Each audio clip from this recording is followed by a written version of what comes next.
घिउ त यस्तरी आउँदो रहेछ नि त्यस्तै त्यो चाहिँ भन्छ मलाई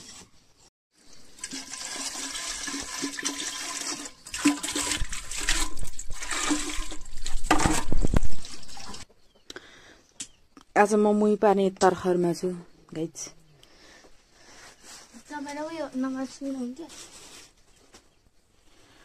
दही हो यस्तो बाँच्न मिठो हो यार कुरन पनि हालेर चाहिँ यसले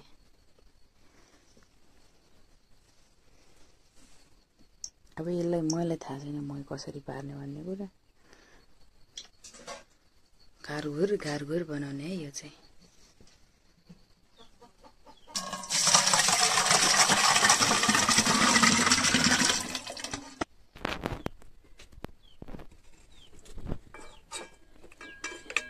अझै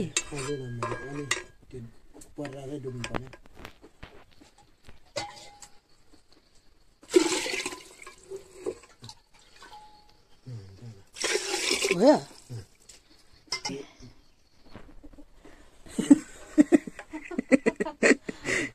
कसरी यसरी अनि यस्तो हुन्छ त अनि मही पार्ने तरिका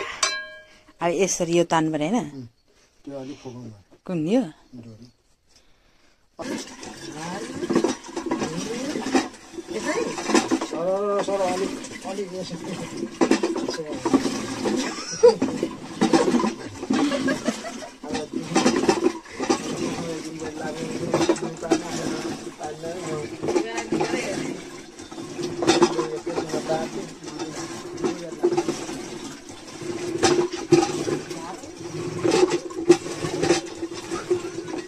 भयो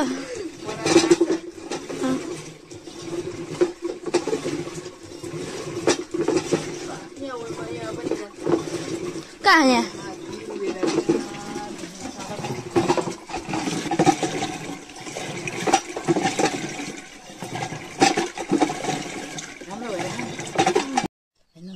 अब मलाई थाहा छैन के गर्नुपर्छ भनेर अझै मार्नुपर्ने हो कि अब घिउ निकाल्नुपर्ने हो कि बुवालाई सोध्नुपर्ने हुन्छ बुवाको चाहिँ हिजो यस्तोमा कुकुरले सबै हात काटिसक्यो लम्मै अनि त्यही भएर मैले पार्न नसकेर मैले पारेको मलाई पार्न लाएर मलाई झन् आउँदैन हेर्नु त अझै पार्नुपर्छ यसलाई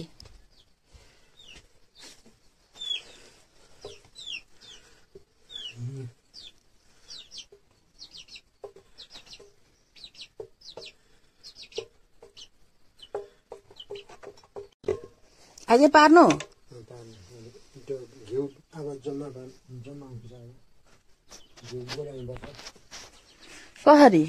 कसरी गोल्यो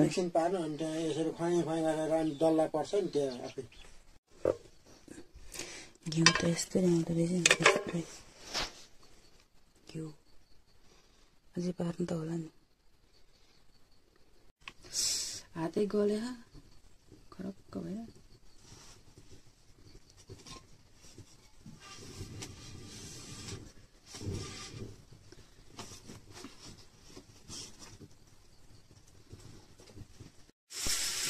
लु मैले चाहिँ मुही पारिसकेँ घिउ पनि यति निकालेँ बुवा र मम्मीले अलि धेरै निकाल्थ्यो मैले निकालिसकेछु